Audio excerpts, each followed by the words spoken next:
Bonjour chers magiciens, et bienvenue dans cette nouvelle vidéo consacrée, encore à Amougou Belinga. Il refuse de retourner dans sa cellule.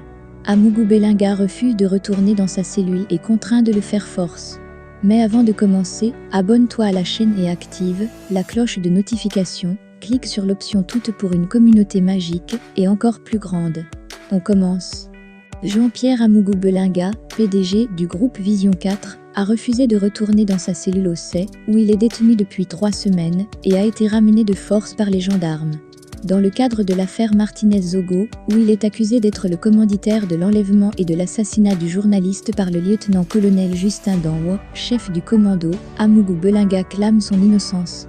Le 23 février 2023, il a été conduit chez le commissaire du gouvernement, avec d'autres suspects pour une deuxième fois.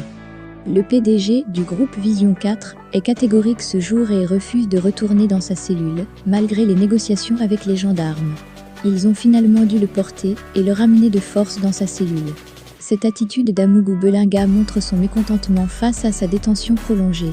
Cette nouvelle altercation avec les forces de l'ordre risque d'attiser encore plus la colère de ses partisans. En attendant, les enquêtes sur l'affaire Martinez-Zogo se poursuivent, avec la promesse de faire toute la lumière sur cette affaire. Cette affaire est suivie de près par l'opinion publique camerounaise et a suscité de nombreuses réactions sur les réseaux sociaux. Certains internautes sont d'accord avec la décision prise par les gendarmes, estimant que la loi doit être appliquée de manière équitable pour tous. D'autres, en revanche, soutiennent Amougou Belinga et réclament sa libération immédiate. L'affaire Martinez-Zogo a créé un grand émoi dans le pays et suscite des interrogations sur les circonstances de la mort du journaliste. Jean-Pierre Amougou Belinga, qui était un ennemi déclaré par Martinez-Zogo lui-même, est au centre de cette affaire. Les autorités camerounaises ont promis de faire la lumière sur cette affaire et de punir les coupables, quel que soit leur statut et leur rang social ou politique. Le puissant homme d'affaires Jean-Pierre Amougou Belinga, patron du groupe de presse L'Anecdote, est au cœur de toutes les polémiques sur les réseaux sociaux, amplifiées par cet échange téléphonique houleux avec l'ambassadeur du Cameroun en RCA. Dans un ton de condescendance, Amougou Belinga reproche à son interlocuteur d'avoir été absent lors de ses visites en Centrafrique. Dans une colère noire, l'homme d'affaires milliardaire évoque une transaction financière avec l'ambassadeur et avance avec facilité des fortes sommes d'argent, 100 millions et 400 millions. Une situation qui pousse plus d'un à s'interroger sur l'origine même de la fortune de Jean-Pierre Amougou Belinga. Dans le jeu de massacre auquel se livrent ces gens, je refuse de m'aligner dans un camp.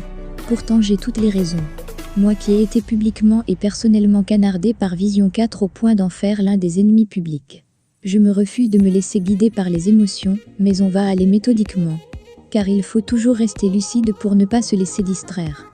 Suspecté comme principal commanditaire de l'assassinat du journaliste Martinez-Zogo, Jean-Pierre Amougou Belinga et Si, ont jeudi dernier, été extraits de leur cellule du secrétariat d'État à la défense chargée de la gendarmerie, c'est pour le tribunal militaire de Yaoundé. Des sources rapportent que, assez tendu, de retour au CEI vers 2 h du matin, nuit du jeudi à vendredi, le PDG du groupe, L'Anecdote a refusé de regagner sa cellule. Les gendarmes ont dans un premier temps négocié avec lui pour essayer de fléchir ses positions. En vain, d'après notre informateur, ils ont été contraints de le soulever de force et ramener dans sa cellule. C'est donc avec beaucoup de déception qu'Amougou Belinga apprend aux alentours de 2 h, le 23 février dernier, qu'il retourne au CEI.